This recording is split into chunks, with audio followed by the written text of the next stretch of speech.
Programa espectacular, Vivir con Sentido, con coach certificados a nivel internacional. Entonces, Ignacio nos tenía una salvedad. Bien, no, era importante como salvar un poco el tema de todo lo que está sucediendo con el coaching en el medio y cómo se nos está observando, ¿cierto?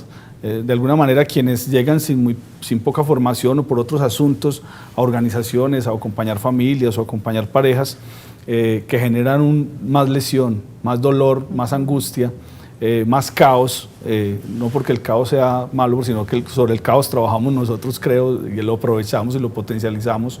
Se ha generado como un paradigma de lo que viene siendo y pasando con el coaching, y ese es un asunto que es importante salvar, porque quienes estamos aquí creemos y estamos convencidos de que es una opción de vida, de poder salvar vidas. Yo creo que es un asunto, cuando hablamos de salvar vidas, es aquel que no está encontrando un referente y que necesita un referente, ¿cierto? Y creo que el coaching se convierte en un ejercicio para ello, y que es importante resignificar y validar y valorar lo que está pasando allí con el tema. Ay, qué lindo, me encanta todo esto que estoy aprendiendo.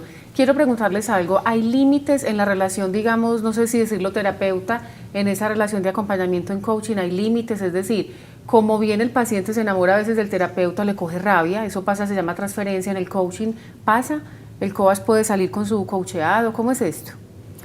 No, generalmente, es decir, como hay una parte profesional y hay una parte de crecimiento personal muy importante en el coaching, él siempre guardará la distancia respectiva, ¿no es cierto? Y a mí esa partecita de estar al lado de es lo que más me agrada, porque es que uno va a estar al lado de él, no se va a involucrar con él, ¿no es cierto? Entonces, esa parte se salva fácilmente y lo que hace es que la persona le tenga a uno confianza y se vaya abriendo a través de las diferentes situaciones que uno se presenta. Pongamos en el caso de las familias, nosotros cuando recibimos el diplomado, que fue un año completo pues estudiando de esa forma, todo se hace a través de talleres, no es tanto conferencias, sino a través de talleres, y en los talleres entonces se le presentan a las personas una serie de formatos y de cosas y de guías, que esos después los pueden utilizar con la gente que va a coachar.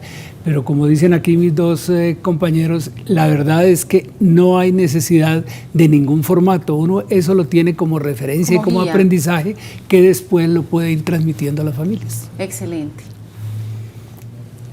Estamos hablando entonces de las metodologías, hablamos de la familia, vamos a hablar de la metodología de intervención en coaching empresarial. Bueno, el coaching empresarial se involucra principalmente con los equipos directivos y de ahí parte, con los equipos directivos, acompañándolos, identificando con ellos la estrategia, el direccionamiento de la compañía, hacia dónde va la empresa, es exactamente, señor cochero empresario, señor viajero empresario, ¿hacia dónde quiere llevar su empresa? ¿Cuál es la estrategia entonces para ir en esa dirección? Además, ¿de qué equipo disponemos? ¿Qué personal tenemos? ¿Qué tipo de líderes tenemos dentro de la compañía? ¿Cuál es el mercado al cual queremos llegar? ¿Qué tipo de productos vamos a llevar a esos mercados? ¿Qué es lo que el cliente quiere? ¿Qué está esperando? ¿Qué está buscando? Luis Fernando, perdón que lo interrumpa, pero sin embargo, ¿cuál es el elemento diferenciador donde no se me confunde con un consultor más o un conferenciante más, sino que uno dice, estoy con un coach? Muy bien, excelente esa pregunta. El consultor trae las respuestas.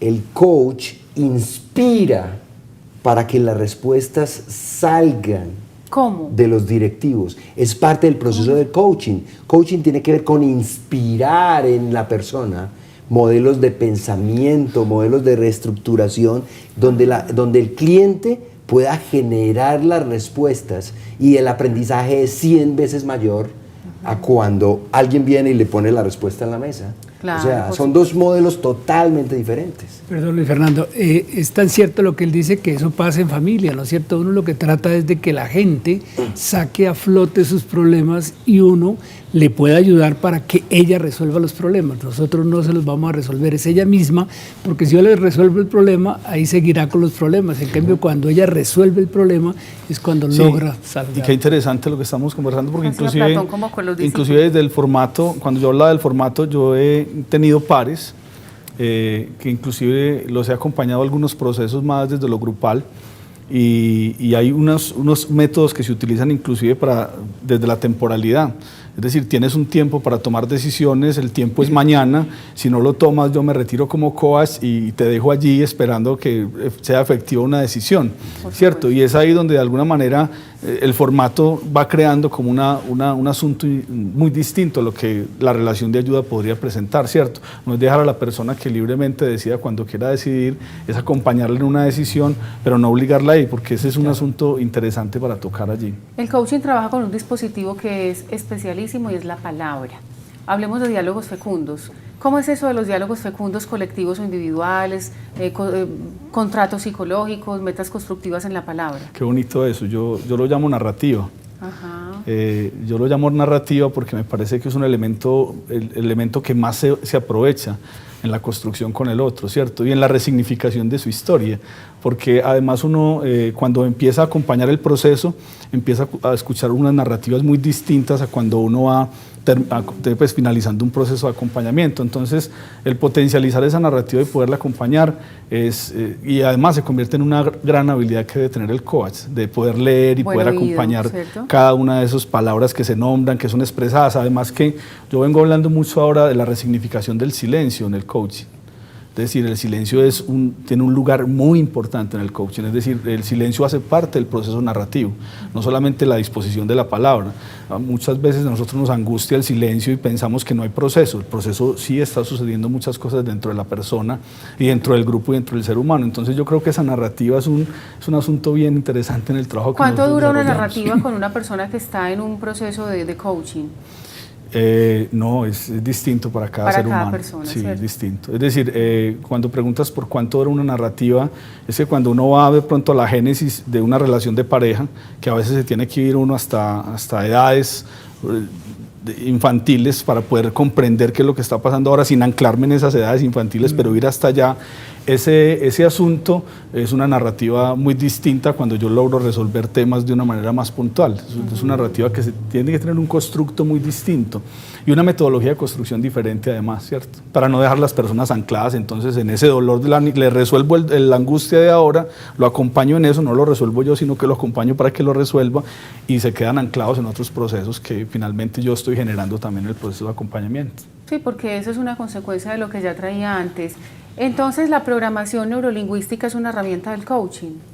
Absolutamente. De hecho, hay corrientes que se fundamentan en la programación neurolingüística aplicada al coaching. Es una herramienta que nos permite ayudar a ese cliente a que descubra ciertas situaciones de sí mismo, ciertas limitaciones, ciertas creencias que están ahí arriesgadas y lo lleva a identificar, hombre, cómo desbloquear esas limitaciones, cómo desbloquear esas creencias, cómo resetear esas, excelente esa palabra, para que pueda seguir avanzando. Un elemento fundamental que tiene que buscar un coach es qué es lo que está bloqueando a esta persona, qué es lo que está bloqueando a esta empresa de avanzar y cómo puedo, después de identificar ese bloqueo, cómo puedo retirar el bloqueo para que la empresa o la persona continúe avanzando. Es como si el cochero se parara y dijera, hay que quitar esta piedra porque el caballo no avanza. Exactamente, excelente. Yo diría que es una de las bases del coaching, el programa neurolingüístico es una de las bases para... Una de las herramientas principales para sanar. Entonces el coaching es un estilo de vida, una filosofía de vida, es un don, un talento, es un valor para ponerlo al servicio del otro. No es un cliché, no es una certificación, es una persona que ama a su prójimo como a sí mismo y que le ayuda a crecer. Entonces vamos a ir a un corte comercial y cuando regresemos vamos con las conclusiones de este hermoso programa Coaching en Vivir con Sentido.